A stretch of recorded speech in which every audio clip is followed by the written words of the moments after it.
Hoje um dos vídeos mais pedidos do canal, o Milan de Maximiliano Allegri. Eu prometi, né, depois do meu vídeo sobre o Milan, sobre as contratações do Milan e sobre Allegri, que eu faria um montando elenco. E aqui estou eu para fazer essa tarefa difícil. Mas não foi nem tanto, porque o Milan tá indo bem no mercado, são vários alvos interessantes. O Luka Modric acabou de chegar, já tem o tal do Samuel Rissi e muitos outros que a gente vai comentar aqui. Eu acho que o Milan tá num caminho interessante no mercado, mas falta alguns ajustes para compor as saídas, por exemplo, de Theo Hernandes. A gente vai conversar sobre tudo isso aqui hoje, um pouco sobre o treinador e também o que o Milan tem que fazer daqui pra frente. Pra quem não me conhece, eu sou o Corvo, apresentador desse canal. Seja muito bem-vindo ao Plano Blues. Cara, inicialmente, quando eu comecei a montar esse elenco aqui, eu achei muito fácil. Só que eu percebi que eu tava enganado, não era tão fácil assim. E provavelmente eu gastei muito mais tempo do que eu tava pensando inicialmente, cara. É sempre complexo fazer o roteiro desse vídeo aqui, bem difícil, é muito desafiador, tem que pensar muito. E às vezes não vale muito a pena. Mas eu gosto, é divertido no final das contas achar alguma solução no mercado. E cara, Maximiliano Allegri é um treinador que ele tem um nível de variação tática interessante, mas ele é um daqueles tipos de treinador que vai usar uma formação para temporada. Uma que vai ter um foco, um 3-5-2, um 4-3-3, um 4-3-1-2, mas um padrão que se mantém é a linha de 3 no meio de campo. E os alvos do meio de campo do Milan são muito interessantes. E não só isso, o Milan hoje tem alguns meias ali que também são interessantes, que estão dentro do próprio elenco. Então o Milan tem alguns ajustes para fazer nessa parte. Talvez seja mais fácil de fazer e que talvez não vai custar tanto. O Milan não vai gastar tanto quanto outros clubes. Talvez o Arsenal vá gastar mais em um jogador do que o Milan montando o elenco inteiro do meio de campo. Não é um elenco tão duradouro, já que são alguns alvos mais velhos e alguns jogadores meio problemáticos, mas no futuro dá para ir ajeitando, até porque ele não vai gastar tanto, não vai ter alto salário nem nada. Não só isso, o Milan também tem uma zaga já minimamente bem resolvida e outras questões que já estão ajeitadas ali. Eu acho que Allegri, ele pode trazer ao Milan consistência. Se contratar bem, se trouxer alvos bons, eu acho que o Milan pode ser consistente. E não só isso, não precisa mudar tanto o elenco. Eu percebi que esse treinador, ele tem um nível de variação tática e de leniência com os jogadores que ele tem, que até meio alto, né? Por exemplo, eu me impressionei com o uso dele de Kulusevski, né? Ele chegou a usar Kulusevski como segundo atacante, o que é meio bizarro, né? Porque Kulusevski é meio alérgico a tentar atacar espaço, né? Um jogador que fica produzindo muito pro time, mas poucas vezes ele tenta realmente atacar. Pelo menos no Tottenham, a passagem dele é muito marcada por isso, né? Outros jogadores, como por exemplo o Brendan Johnson, que tá lá, eles atacam bem mais o espaço. E o tipo de jogador que ele vai querer pra certas formações vai ser meio diferente. Só que ao mesmo tempo, ele não é refém de um 3-5-2, que é um pensamento que eu tava tendo. Apesar dele ser refém de outro tipo de coisa, ele não é tão refém assim do 3-5-2 e ele pode sim variar e usar uma formação mais adequada ao Milan. Uma parte interessante é que o Milan já tem um elenco ali pré-ajeitado ali pra fazer essa modificação ali pequena que ele vai ter que ter. Mas eu acho que o Milan vem utilizar menos essa linha de 3, mas eu acho que vai também. Volto a falar, esse treinador tem um nível de variação tática interessante. E sim, toda vez que muda a formação, muda um pouco a tática, como é que ela é executada em campo, muda o jeito que um 9 funciona, muda o jeito que o zagueiro se posiciona e funciona, muda o jeito que o meio de campo dele age também, né? A única coisa que se mantém é esse meio de campo, esse trio, mas até isso ele consegue modificar e usar outro tipo de meio de campo. Ele pode usar um meio de campo com uma dupla também, né? Mas o meio de campo característico eu acho que é a base daqui, e é por onde eu vou seguir. Eu acho que não é o tipo de futebol que vai deixar todo mundo alegre, de fato, não vai, ok? Esse treinador realmente tem um futebol que às vezes é chato de assistir, às vezes não, eu tô pegando muito leve, é meio chato de assistir mesmo. O Milan vai se tornar um pouco mais defensivo que o normal, uma coisa que mexe um pouco comigo, porque eu já falei aqui, né, que uma coisa que eu gostava muito no Milan era a identidade mais ofensiva, né? A Série A italiana é uma liga que tem muita retranca, muito futebol defensivo, né? Principalmente quando o Mourinho tava lá, você via ali um monte de time retrancado, a Inter Milão, a Roma, aí tinha a Juventus também com Allegri, então tinha um monte de time retrancando. O Milan ia pra um caminho um pouquinho diferente, tentava propor mais futebol, você via ali a beleza do futebol de Rafael Leão e tudo mais. Então, ver o Milan ir pra esse caminho me deixa um pouco triste, mas eu entendo que talvez seja o momento disso. E aqui eu acho que é uma questão de maturidade, de entender o momento do Milan, né? O Milan não tá mais com aquele elenco todo, o Milan depende de algumas peças, e talvez precise de um treinador que equilibre mais o campo e use melhor essa peça que eles têm. E talvez seja o caso aqui com esse treinador. Agora a gente vai entrar um pouco aqui no Transfer Market, eu vou mostrar pra vocês o que o elenco do Milan já traz hoje e o que ele pode ir modificando, né, no futuro pra poder usar melhor esse elenco. A gente vai entender quem encaixa, quem não encaixa, eu vou falar um pouquinho sobre cada jogador aqui rapidinho antes de eu mostrar o elenco montado. Bom, estamos aqui dentro do Transfer Market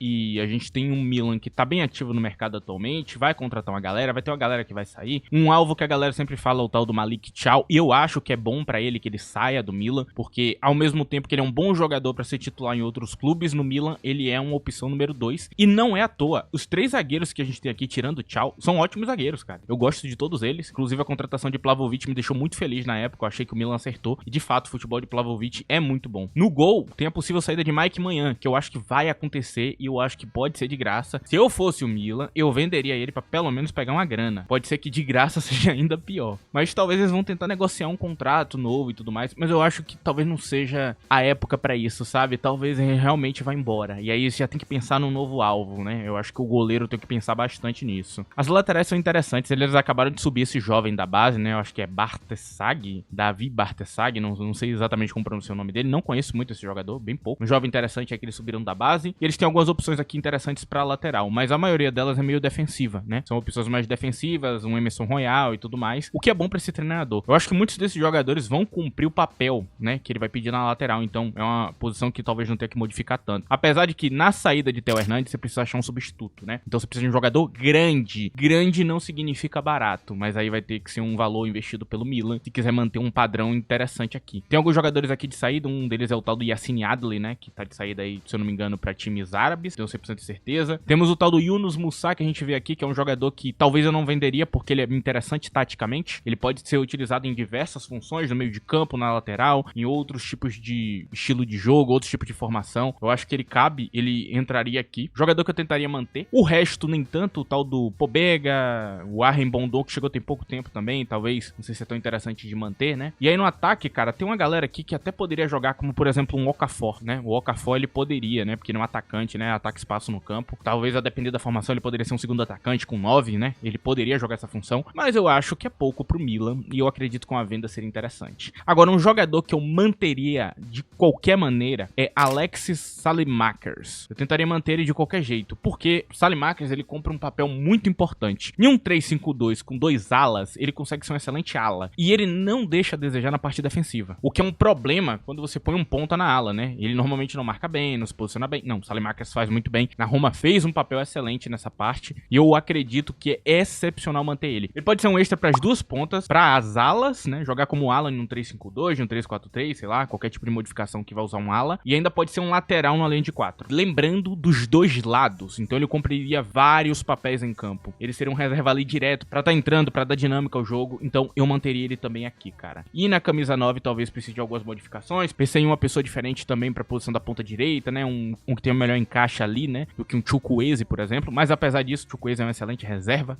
né? Então, não sei ainda. Mas agora, mostrando o elenco montado, a gente vai saber que decisão eu tomei aqui, ok? Porque é um pouco difícil. Antes disso, vou pedir pra vocês que não esqueçam de deixar o like nesse vídeo. Se possível também, use a opção de hype. Ela ajuda bastante o canal, ok? Tem na aba de comentários. Se você tiver um smartphone, né? Se dá um hype gratuito, isso aqui vai chegar em mais pessoas. E se você quiser ter um contato maior comigo, cara, é só me seguir no Twitter. @ddcorvo tá aí na tela. Me segue lá. Por lá eu comento de futebol diariamente. Agora, vamos ver o elenco montado de fato. Bom, cara, aqui tá o elenco montado. Cada peça aqui vai ser explicada, né? Como é que ela vai funcionar. Vou tentar também entrar um pouco como é que funciona essa formação, bem de leve, né? Como sempre, não vou ficar entrando muito em parte tática. Se eu quisesse, eu faria um vídeo sobre parte tática também, né? Mas eu não vejo relevância pra isso. Vocês vão ver durante a temporada, né? Se ele utilizar essa formação. Basicamente, no gol, eu traria Vanja Milinkovic-Savic, pensando na saída de Mike Maignan, ok? Eu traria ele pra cá. Eu já falei muito bem desse goleiro aqui no canal. Eu gosto muito dele, eu acho ele muito bom. E eu acho que ele cumpriria perfeitamente o papel que esse treinador pede. E eu tentaria utilizar mais o tal do Torriani, cara. E o Milan tá indo contratar também o tal do Terracciano, que pode ser uma opção de segundo e terceiro goleiro. Não o Terracciano que tá na lateral direita, o mais velho, ok? O outro Terracciano. Com esses 3 goleiros, eu acho que completo. Eu daria mais oportunidades a Torriani e eu faria dele o número 2, porque eu acho esse moleque muito bom, cara. E nós temos Tomori e Gabbia na direita, como zagueiros pela direita. Eu acho que não tem por que mudar. Tomori tá jogando muito bem, né? É um jogador que devia voltar pra Premier League, provavelmente, né? Acho que um time médio ali deveria atacar Tomori, porque ele joga muito, sabe? Em vez que eu vou assistir o Milan assim, eu fico impressionado com o futebol dele. Ele joga realmente muito bem. Um jogador impressionante. E nós temos Vlahovic e Mikhail Faye, sim, o que veio do Barcelona, ele mesmo que foi vendido pro Rennes. Eu tentaria contratar ele pensando no futuro. Já que vai ter a saída de um jogador, você repõe com um jovem talento que vai evoluir no futuro pra pegar a posição pra ele, né? Se não der certo, depois revende, empresta, sei lá. Mas eu acho que esse moleque tem muito futebol, cara, já botei ele em outros elencos e eu gosto dele. Eu acho que é uma boa opção pro Milan hoje. O Barcelona talvez até tente recomprar ele aí muito em breve. O moleque é talentoso pra caramba. E aí nós temos na lateral direita Emerson Royal e Terracciano. E sim, você provavelmente deve estar estranhando isso aqui. Não precisa de um lateral direito muito melhor. Um ex-treinador não, sinceramente. O lateral tem que saber jogar como uma espécie de ala, às vezes, subir em campo, cumprir o papel dele e marcar muito bem. Eu acho que o Royal cumpre esse papel. O tal do Terratiano, ele até é um jogador interessante. Eu acho que ele cumpriria um papel tático aqui e ele conseguiria executar mais pior que Royal. Eu sei que muita gente não gosta de Royal, apesar disso, eu não acho que o problema dele seja o futebol em si, né? O problema que eu via maior em Royal era os erros, cara. Ele cometia muito erro. E no Milan não tem cometido tanto não, cara. E ele é um lateral interessante, sim. Então eu acho que eu tentaria manter Royal por pelo menos uma temporada. Se der muito errado, aí eles pensam em outro lateral. Pode até adaptar. O tal do Saelemaekers que eu falei, né? Era importante dele estar aqui. Ele é a peça extra, né? O 23º jogador, exatamente pra isso, né? Se não der certo, pode usar, sei lá, um Saelemaekers. Aí nós temos Anthony Robinson, o tal do Bartesag, né? Que eu juro, não sei pronunciar o nome dele. Desculpa, não sei italiano. O tal do Anthony Robinson, um jogador que talvez se você só assiste a Liga Italiana você não conheça ele, mas ele é do Fulham.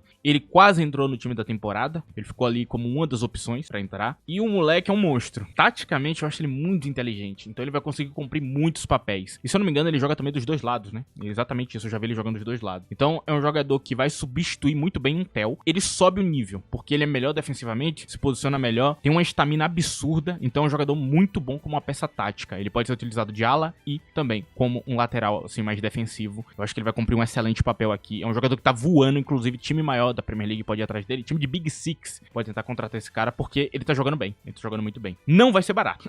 Ponham na cabeça. Mas vale a pena. Acho que uma coisa estranha que vocês estão vendo aqui é Modric como camisa 5. E sim, seria um Modric regista. Modric consegue fazer esse papel. Ele não precisa necessariamente de um regista, mas de uma boa circulação de bola. Quanto melhor essa circulação de bola, melhor é a saída de bola dele e o jogo roda bem melhor, cara. Na Juventus, tem um monstro, Locatelli, né, que distribui bem a bola também. E ainda uma segurança física muito grande solo, né? Ele sozinho dá conta do recado. Modric é evidente que não, mas olha quem tá em volta dele, né? Não é a molecada da Juventus lá, né, fazendo um papel meio esquisito, ou uns jogadores meio questionáveis que estavam utilizando. É Xhaka e Jachari, então eu acho que dá, né? E no banco também tem uma galera muito boa. Então o camisa 5 basicamente é isso, cara. Aí, como um CM, né, nós temos Xhaka e Benasser pela direita e Jachari, Samuel Risse pela esquerda. E esse CM que ele utiliza é muito interessante também, cara. Mais pra frente eu falo um pouquinho sobre ele. Aí na ponta direita nós temos Pulisic e Chukwueze, né? Uma dupla interessante ali. Pulisic tá jogando muito atualmente, então não vejo por que mudar. Eu acho que, inclusive em outras formações, num 4-3-1-2, ele poderia ser um 10, com Leão e Boniface no ataque, né? Como segundo atacante e centroavante. Nós temos na esquerda Rafael Leão e Chiesa. Chiesa já jogou de segundo atacante com ele, também pode jogar nas pontas. Pode jogar dos dois lados. Chiesa vem pra cá pra ser aquela figura mais velha, né? Que faz os dois lados do campo e que compra um bom papel. Não acho que seria titular, porque eu não acho ele melhor que os dois que estão aqui, mas ele entraria com consistência. O Coisa tem um encaixe um pouquinho pior, mas eu manteria porque é um bom reserva. Uma opção também que eles têm pra ponta direita é Endrick do Real Madrid, cara. Tentar contratar Endrick pra encaixar aqui poderia ser uma opção também. Pegar um empréstimozinho dele ali de um ano. Os empréstimos do Milan pro Real Madrid são muito comuns, né? Então pode ser uma opção também ali pra subir o nível se o Coisa ficar muito mal. E por último, nós temos na centroavância Victor Boniface com Santiago Jiménez. E aqui vem um problema bem grande, né? Porque Santiago Jiménez talvez não goste muito da posição de reserva. Apesar de que